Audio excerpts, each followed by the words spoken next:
दादा नमस्कार। आज तुम्ही या ठिकाणी एक कट्टर आदिवासी म्हणून या ठिकाणी आला आहात। ह्या ठिकाणी आपण जे आपल्या आदिवासी समाजाचे दैवत मानले त्याबद्दल मला थोडी माहिती द्यावी।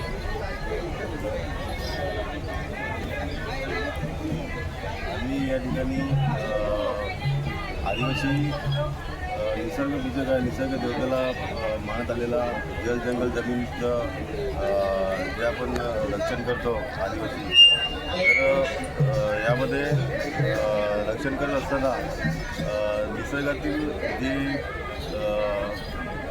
निसर्ग देवता म्हणजे देवादेव आहे याला आदिवासी हा पुरेपूर मानत आलेला आहे, आजपर्यंत मानतोय आणि त्याच्यावरती जी श्रद्धा हे टिकून ठेवायचा आपण या ठिकाणी प्रयत्न करते। संस्कृती टिकावी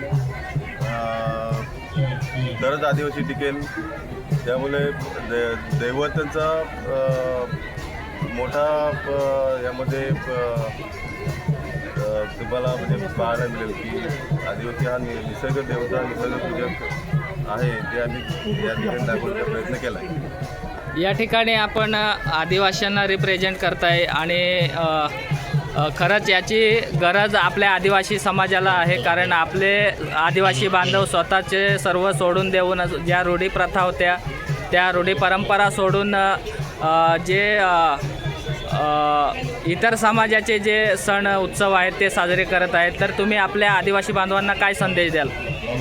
आदिवासी बांधवांना एवढंच सांगेन की आपण जर एक प्रकारचं दुसऱ्या धर्मात वडीपाय आपण झाला आज बघायला मिळाला तर आपला आदिवासी समुदाय ख्रिश्चन जे असं ख्रिश्चन धर्म काही स्वीकारतं, काही जे काही धर्म आहे त्या धर्मामध्ये गुण होते आणि आपली संस्कृती रूढी परंपरा विसरते।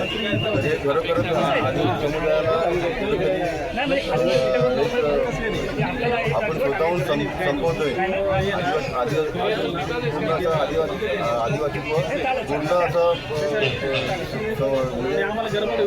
संपवण्याच्या दिशेने जात होतं। आपण ते एक शिकवावं आणि खरोखर आपण आदिवासीत्व जेव्हा शिकवू तेव्हा आपण पुढच्या पिढीला काहीतरी आपण आपल्याकडून देत राहू आणि असं आदिवासीत्व टिकून राहील। बरं, हा रूढी परंपरा आहेत त्या जपत आदिवासी दैवत पूजावर, त्यातून आदिवासी हा पुढच्या पिढीला आपले जे काही दैवत आहेत, आपल्या ज्या काही परंपरा आहेत त्या पुढे नेण्याचं काम करेल आणि आदिवासीत्व आहे ते टिकून राहील।